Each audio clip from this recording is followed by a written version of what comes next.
At this point, there are an infinite number of superheroes. Some of them, like Batman and Superman, are among the most iconic characters ever. Some other heroes are pretty recognizable and infamous, like Iron Man and Captain America. However, there are also those heroes that are just underrated as fuck. One of those heroes is the legendary magician of the DC Universe, the mighty Dr. Fate. Dr. Fate is basically the Doctor Strange of the DC Universe. Excuse me. Who, despite coming out first, is mostly known as just that Doctor Strange of DC. Which is hella weird to me and kinda insulting, because not only did he come out first, he actually came out only 1 year after Batman and 2 years after Superman, making him an OG DC character. In my opinion, he's criminally underrated, so I'm gonna explain why, but first I'ma clarify that I'm gonna be talking only about Ken Nelson. Of course. Nelson was Earth's Sorcerer Supreme. He was Dr. Fate. A lot of people have worn the helmet of Fate. Because I was Fate. Dr. Fate, I used to be Dr. Fate, okay? Shut up. It's true. It's not like I was the only one.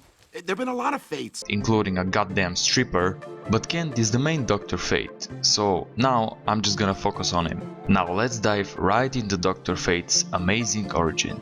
Shining on so glorious, the bloodline of true warriors. Kent Nelson was born in 1928 as the son of an archaeologist called Sven Nelson.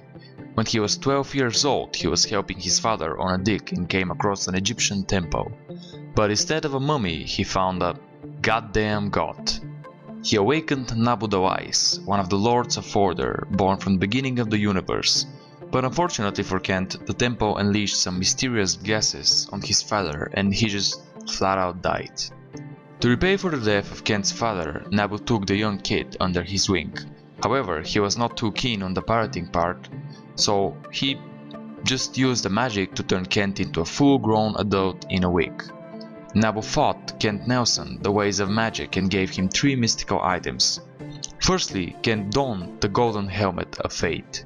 Since Nabu's soul isn't in the helmet, when Kent put it on, his spirit merged with Nabu's, and together they became Dr. Fate. The second item was the Amulet of Anubis. This item increased Fate's powers.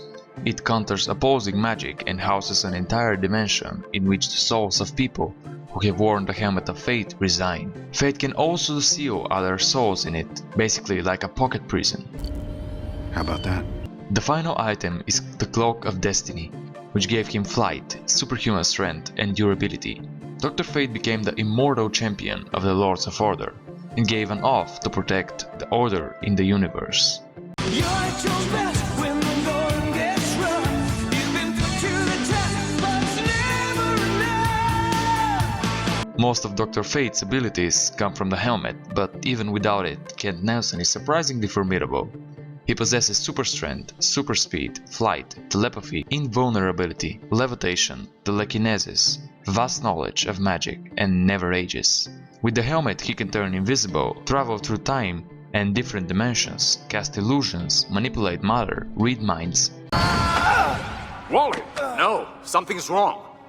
That's not Flash's mind. It's Lex Luthor. What? What have you done to me? That's Luthor. Teleport. Steal other people's abilities for himself, regenerate from a single thought, has energy blasts, size manipulation, astral projection, and can pretty much do whatever the hell he wants. And that's not even his final form. When the spirits of a man, a woman, and a god, in this case Kent, Inza, and Nabu, come together, Fate's full power is unleashed.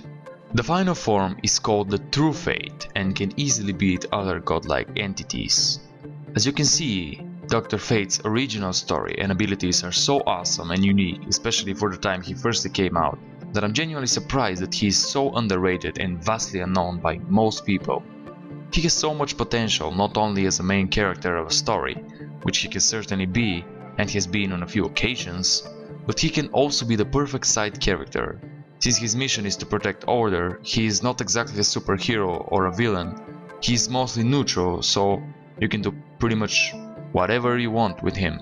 You want him to come out of nowhere and save the situation? Cool. He can do that even if it means that he protects order by helping the other characters out.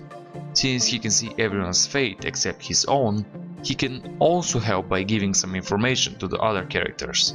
I can help you in your journey, in your search for meaning. Help me? Why? Because that is my purpose. He can also even help the bad guy and be the main character's greatest challenge if the plot demands it. Aquaman, stop them! I'll try to improvise something, but I must be allowed to concentrate. Too much noise! Away! That's all I'm gonna say about Dr. Fate for now, since I will most definitely put him in our Versus series that you should definitely check out at some point, and I don't want to say everything he can do in just this video. Please check out some more stories with Dr. Fate in them, I promise you. They are awesome and it might help the good doctor get featured in more stories in the future. It's been your boy, peace out. Stay back, all of you! Everything's in the hands of fate now. They say it's what you make, I say it's up to fate.